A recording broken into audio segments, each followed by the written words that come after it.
Hello friends, आप सभी को हमारे चैनल में एक बार फिर से बहुत बहुत स्वागत है। नेशनल रिक्रूटमेंट एजेंसी ने 23 खाली विभिन्न प्रकार के पदों के लिए अधिसूचना जारी की है और इन पदों से संबंधित और भी जानकारी आपको डिटेल्स में विवरण में जानी है, जैसे कि एनआरए की रिक्रूटमेंट प्रोसेस, सिलेक्शन प्रोसेस और एप्लीकेशन प्रोसेस क्या है। तो इस वीडियो में अंत तक जरूर बने रहिए। एनआरए नेशनल रिक्रूटमेंट एजेंसी की वैकेंसीज देख लेते हैं और विभिन्न प्रकार के पद क्या है, उनमें कितनी वैकेंसी है उसको एक बार गौर फरमाते हैं। तो गाइस, विभिन्न प्रकार के पद जो है कुछ इस प्रकार से हैं। डिप्टी डायरेक्टर के पोजीशन में अलग अलग डिपार्टमेंट से पद वैकेंट है, जो कि डिपार्टमेंट्स कुछ इस प्रकार है: administration, finance, examination management, infrastructure, legal, content development और आईटी सॉल्यूशंस। इन सभी पदों में एक वैकेंट सीट मौजूद है। वहीं पर सीनियर पीपीएस और पीपीएस के लिए भी एक vacant seat, stenographer grade C के लिए 4, एग्जीक्यूटिव एएसओ के पद के लिए 10 वैकेंट सीट्स मौजूद है। सैलरी देखते हैं गाइस, एनआरए पोजीशंस की सैलरी क्या क्या है। तो विभिन्न प्रकार के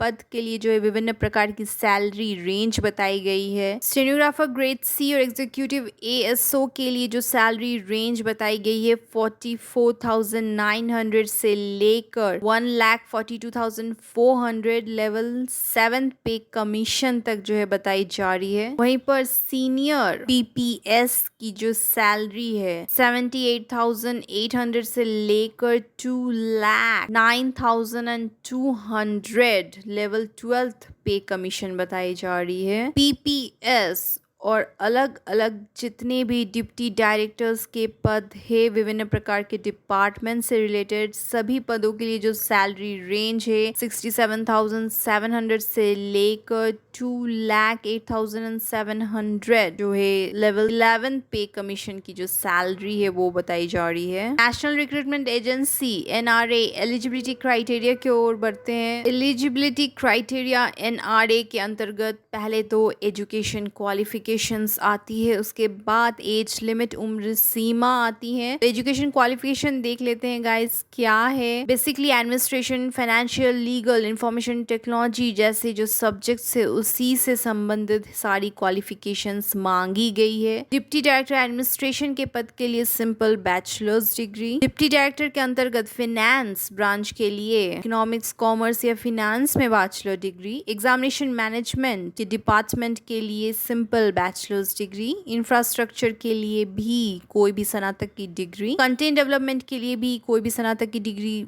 मंजूर है। लीगल डिपार्टमेंट के लिए लीगल लॉ में जो है डिग्री होना बहुत ज्यादा ही आवश्यक है। आईटी सॉल्यूशंस डिपार्टमेंट के लिए आईटी में बैचलर्स डिग्री या कंप्यूटर साइंस में बहुत ज्यादा ही आवश्यक है। पीपीएस के और सीनियर पीपीएस के जो रोल्स है उसके लिए कोई भी अनुभव संबंधित अगर आपके पास सर्टिफिकेट है, एक्सपीरियंस सर्टिफिकेट है तो उसको मान्यता दी जाएगी। कोई भी पर्टिकुलर डिग्री इस रोल के लिए नहीं बताई गई है। वहीं स्टेनोग्राफर ग्रेड सी के लिए भी स्टेनोग्राफर की एक्सपीरियंस को मान्यता दी जाएगी। एग्जीक्यूटिव एएसओ के लिए भी जो है सेम चीज बताई गई है। उम्र सीमा देखिए तो सारे पदों की जो अधिकतम उम्र सीमा है 56 इयर्स बताई जा रही है। एनआरए 2024 इंपॉर्टेंट डेट्स देखते हैं तो एप्लीकेशन सबमिशन की जो लास्ट डेट थी 15 सितंबर 2024 बताई गई है। NRA national recruitment agency 2024 selection process की ओर बढ़ते हैं तो कैंडिडेट्स की जो चुनाव होगी पूरी तरह से निर्भर रहेगा कि वो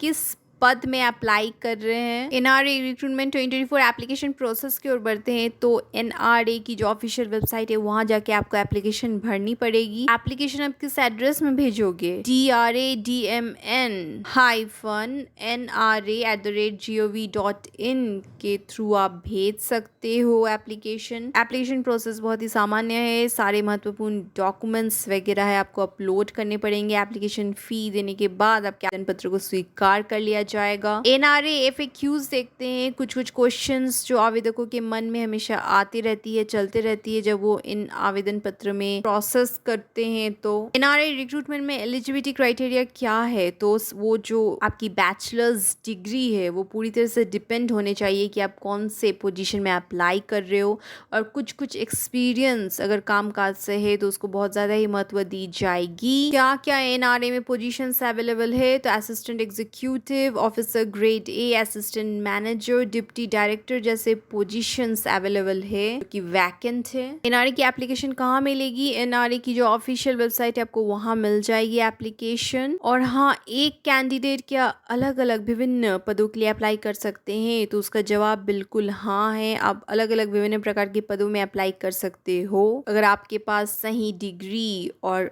अनुभव एक्सपीरियंस है। तो आपको समय आने पर मैसेज, कंफर्मेशन मैसेज या मेल के थ्रू ज़रूर भेजी जाएगी। जो एनआरए की ऑफिशियल वेबसाइट है वहाँ से आपको मेल आएगी, तो आपको कंफर्मेशन मेल ज़रूर आएगी कि आपने एप्लीकेशन भरा है कि नहीं, सक्सेसफुली सबमिट हुई है कि नहीं। इन पदों से संबंधित और भी महत्वपूर्ण जानकारी आपको जाननी है तो amgovernmentjobs.com की ऑफिशियल वेबसाइट चेक कीजिए, या तो डिस्क्रिप्शन बॉक्स कमेंट सेक्शन पे जो लिंक्स है उसको जाके एक बार ज़रूर चेक कीजिए।